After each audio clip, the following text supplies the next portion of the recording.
महायुती सरकारने आपल्यासारख्या महिलांच्या सक्षमीकरणासाठी विविध योजना आणल्या. हो, त्याचा आपल्याला फायदा होतोय का? होते. लाडकी बहीण योजना लाडकी पण आहे. हो, चालू आहे. किती टप्पे आले? 5 टप्पे आलेत. काय कसा वापर करताय तुम्ही त्याचा? वापर म्हणजे आता दिवाळीला झाला, गणपतीतून चालू झालेला, ते गणपतीला पण फायदा झाला आम्हाला.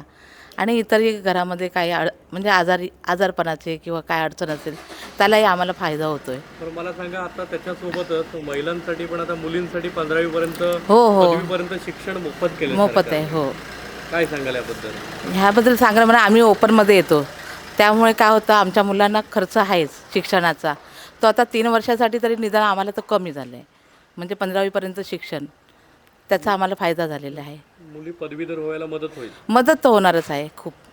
बरं, मला सांगा, सिलेंडर पण आता 3 मोफत आहे. हो, झालेत 3. आपल्याला फायदा मिळतोय का? हां, मिळालं. एक सिलेंडर आलेलं आहे. एक सिलेंडरचे पैसे. हां, एसटीतलं तिकीट देखील आपलं हो, महिलांसाठी अर्ध केलं. हो, अर्ध आहे सर, 50%. हां, त्याचा काय फायदा उठवताय आपण? हो, जातो ना, बरं, घेतो. मला सांगा, या ठिकाणी गेल्या 15 वर्षामध्ये जे विद्यमान आमदार आहेत त्यांनी केलेल्या विकास कामांबद्दल आपण समाधानी आहात नाही.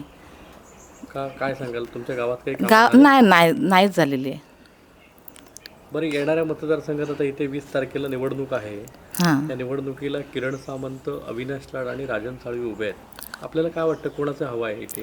आम्हाला तर किरण सामंत पाहिजेत. भैयासाहेब हेच पाहिजे तिथे आमदार म्हणून. या ठिकाणी बदल होईल? होईल, नक्की होऊ शकतं आणि होत आहे आता. आम्ही बघतोय ना, आमदार निवडून यायच्या आधी आमच्या इथे कामं होत आहेत त्यांच्या मार्फत, कोणाच्या मार्फत? भैयासाहेब सामंत मार्फत. परिवर्तन होईल? होईल. धनुष्यबाण की मशाल? धनुष्यबाण. येत्या 20 नोव्हेंबरला धनुष्यबाण या चिन्हासमोरील बटन दाबून किरण उर्फ भैया सामंत यांना प्रचंड बहुमतानं विजयी करा. लक्षात ठेवा, आपली निशाणी धनुष्यबाण.